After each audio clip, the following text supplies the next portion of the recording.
পিতা বাবা মাকে তুমি এমন ভাবে মহব্বত করবে, পিতা মা দুনিয়ার জমিনে এমন একটা সম্পদ। আল্লাহর নবী সহিহ বুখারী শরীফের হাদিস বয়ান করে আল্লাহর নবীর এক সাহাবী বলতেছে, ইয়া রাসূলুল্লাহ, আমি আপনাকে অত্যন্ত মহব্বত করি, ইয়া রাসূলুল্লাহ, আপনাকে ভালোবাসি, আমি আপনার সাথে সমস্ত যুদ্ধে শরীক থাকতে চাই, যুদ্ধের ময়দানে আমি যেতে চাই। আল্লাহর নবী বললেন, হামিয়া ওয়ালিদাইকা, হে আমার সাহাবী, তোমার পিতা বাবা মা কি জীবিত আছে?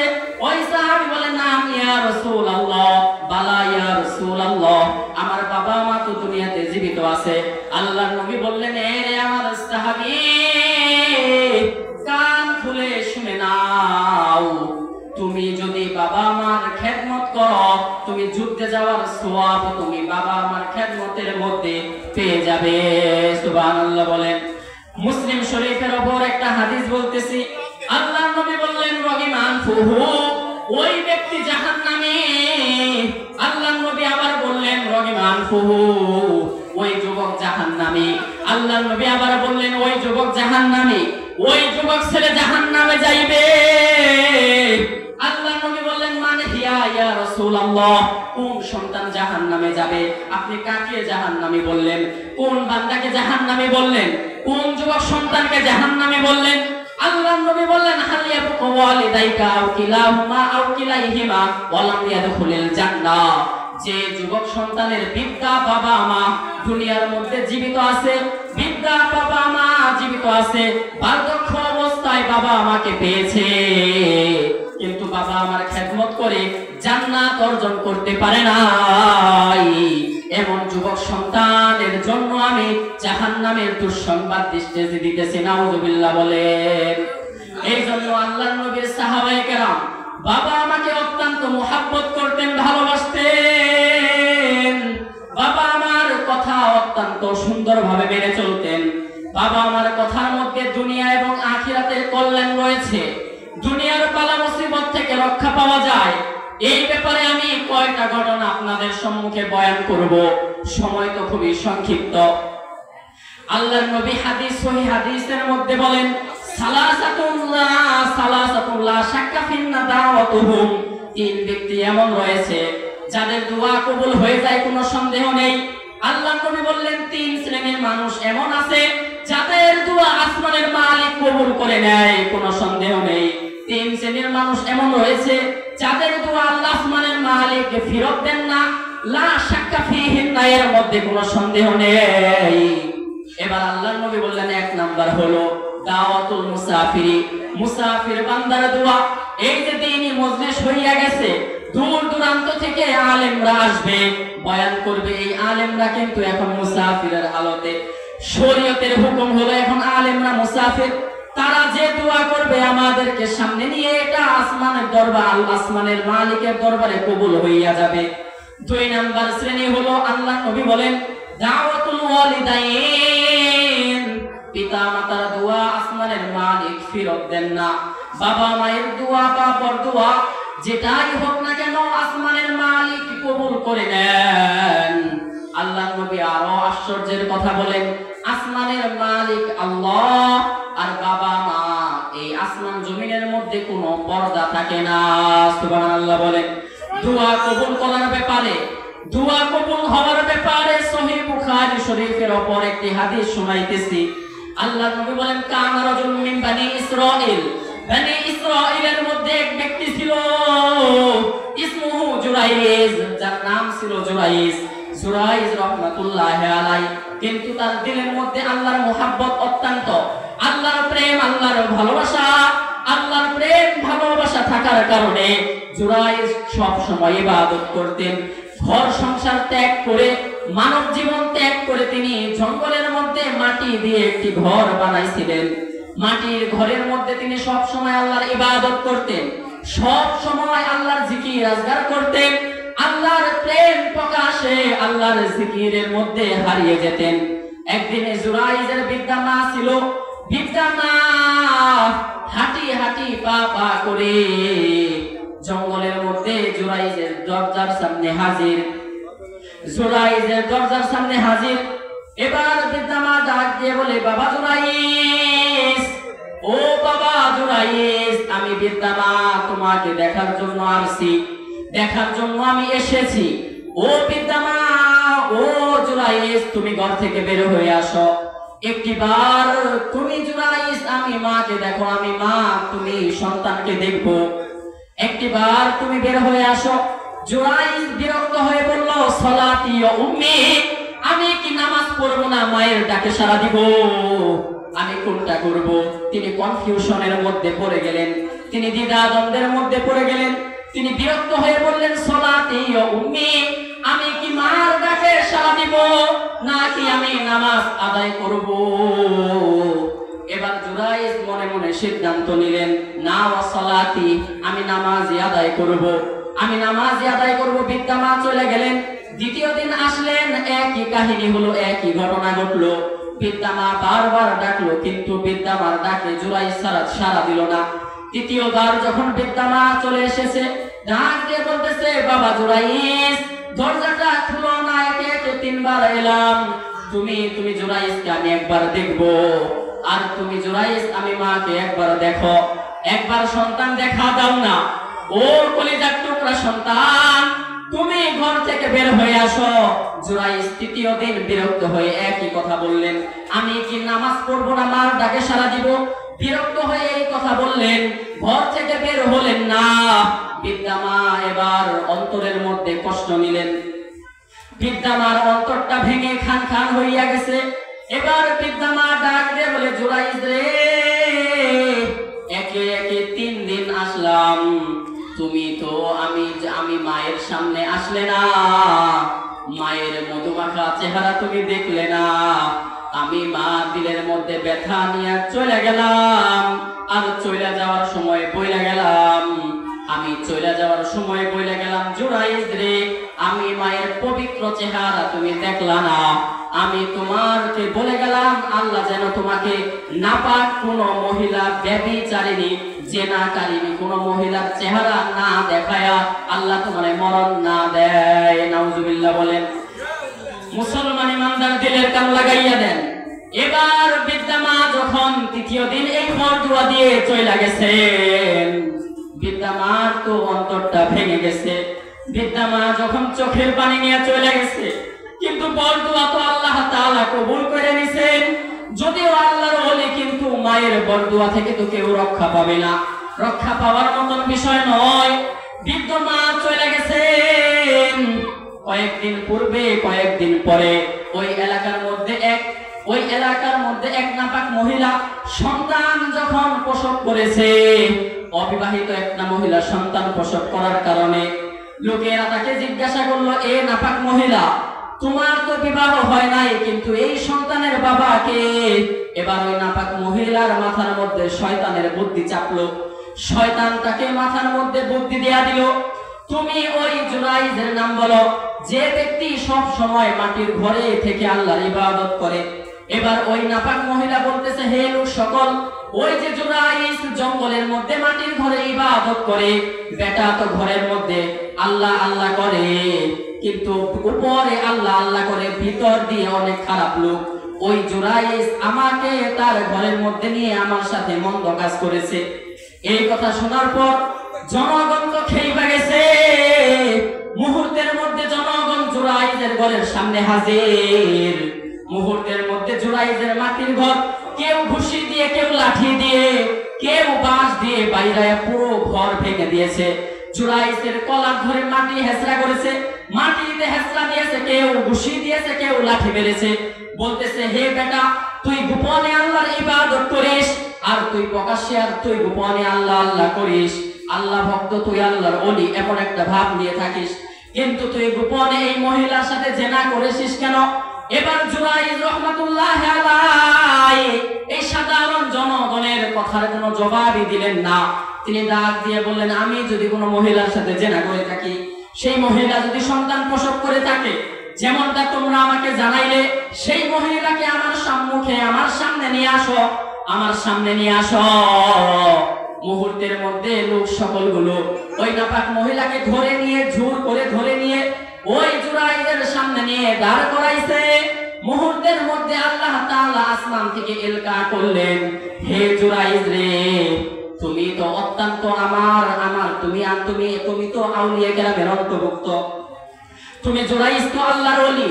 আল্লাহর ওলিদের সম্পর্কে আল্লাহ তাআলা পবিত্র কোরআনে নাযিল করেন, আলা ইন্না আউলিয়া আল্লাহি লা খাউফুন আলাইহিম ওয়ালা হুম ইয়াহজানুন।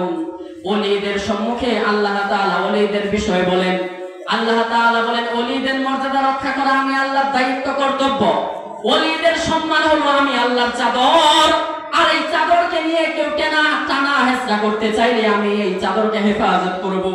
এবার জুরাইজকে আল্লাহ আসমান থেকে ডাক দিয়ে বললেন, জুরাইজ, তুমি এই নাপাক মহিলার কোলে যে 1 মাসের যে শিশু সন্তান রয়েছে, এই সন্তানকে তুমি শুধু জিজ্ঞাসা করবা জুরাইজ, তুমি শুধু একবার তুমি জিজ্ঞাসা করবা, এই শিশু বাচ্চা তোর বাবাকে?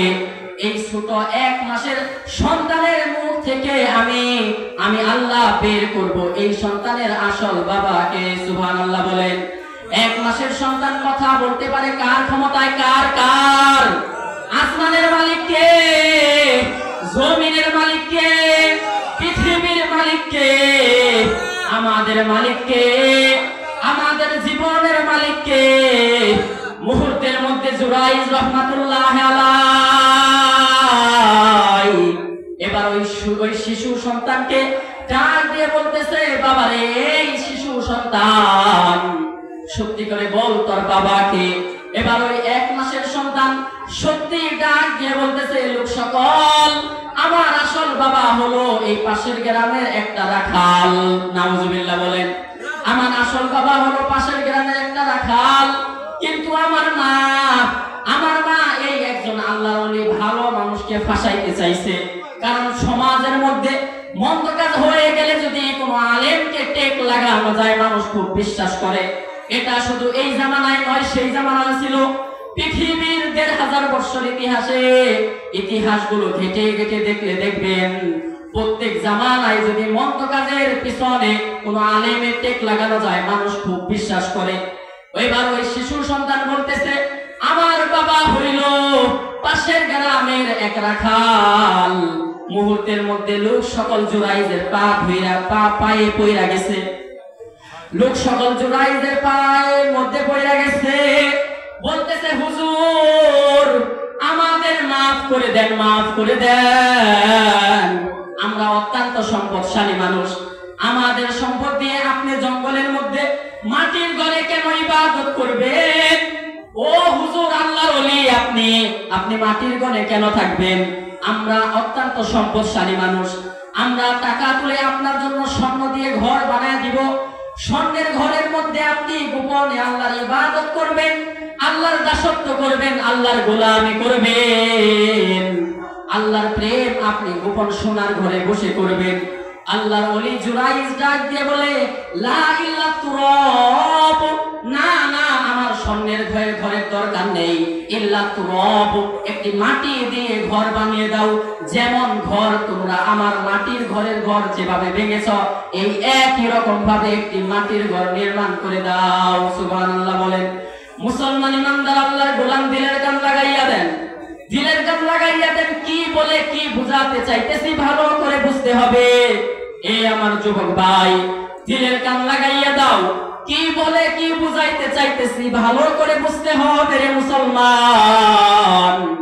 আল্লাহর ওলি জুরাইজ রাহমাতুল্লাহ আলাইহির কথা বলছি, সহিহ বুখারী শরীফের হাদিস বলছি, আল্লাহর নবীর সাহাবী আবু হুরায়রা রাদিয়াল্লাহু আনহুর হাদিস বলছি, আল্লাহর নবীর পবিত্র জবানের হাদিস বয়ান করতেছি। আল্লাহর নবী এই ঘটনা সাহাবায়ে কেরামের সম্মুখে বলতেছিলেন। এমন সময় আল্লাহর নবী বললেন, জুরাইজ কানা আলিমান, জুরাইজ লা আলিমান, জুরাইজ কোন আলেম ছিলেন না, ইল্লা আবিদান, জুরাইজ তো আবেদ ছিল, আল্লাহর ওলি ছিল। আলেম না হওয়ার কারণে জুরাইজ তো মাসআলা বুঝতে পারে নাই, তিনি তো মাসআলা সঠিকভাবে অনুধাবন করেন নাই।